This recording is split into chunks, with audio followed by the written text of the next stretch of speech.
শ্রোতা বন্ধু লিসেনার, শুভ দুপুর। পথ পরিক্রমায় পথ চলায় আমরা আজকে এসেছি ফকিরহাটের শাহ আউলিয়ার বাগ। এখানে অনেক রিলিজিয়াস অনেক ভালো একজন ব্যক্তি ছিলেন, তার নাম অনুসারেই সেই পীরের এটির নাম হচ্ছে শাহ আউলিয়ার বাগ। তো এখানে আমরা আজকে যে বিষয়ে এসেছি সেটি হচ্ছে, আমরা সবসময় বলি যে পরিবেশ বাঁচাতে বা কার্বনের ইমিশন কমাতে আসলে গাছ লাগানোর কোনো বিকল্প নেই। তো সেই সামাজিক বনায়ন আমরা যেটা বলি বা ব্যক্তিগত বনায়নটাকে আমরা এখন বেশি প্যাট্রোনাইজ করছি। আমাদের পরিবেশ অধিদপ্তর থেকেই বলা হয়েছে যে ব্যক্তিগত বনায়নটা কি। তো এখানে আজকে আমরা এমন একটি সুন্দর জিনিস আপনাদেরকে দেখাবো, এটি খুবই আনকমন, যে আমরা বলেছি যে আমাদের বসত বাড়ির আশেপাশে অনেক ফেলো ল্যান্ড থাকে, অর্থাৎ পতিত জমি, যেটা আমরা ওখানে ফেলেই রাখি, অথবা আমরা গাছ লাগাই না কারণ গাছ একদিনে বাড়ে না।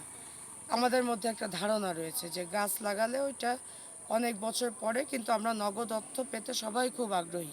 কিন্তু এমন কিছু ভ্যারাইটিস আছে, যেমন বাঁশের কিছু প্রজাতি আছে, বাম্বু।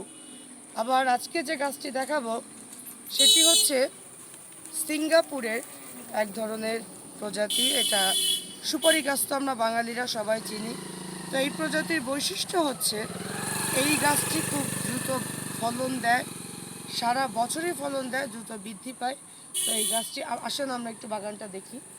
চমৎকার একটা উদ্যোক্তাকে স্বাগত জানাচ্ছি তার এই অনুকরণীয়। দেখেন এই ফেলো ল্যান্ডটাকে উনি কী সুন্দরভাবে সাজিয়েছেন।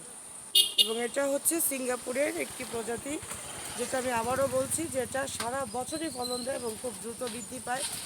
তো আমরা যদি আমাদের বসত বাড়ি প্রত্যেকে এরকম কিছু চিন্তা করি, তাহলে এটা সমাজের জন্য খুবই অনুকরণীয় একটি বিষয় হতে পারে।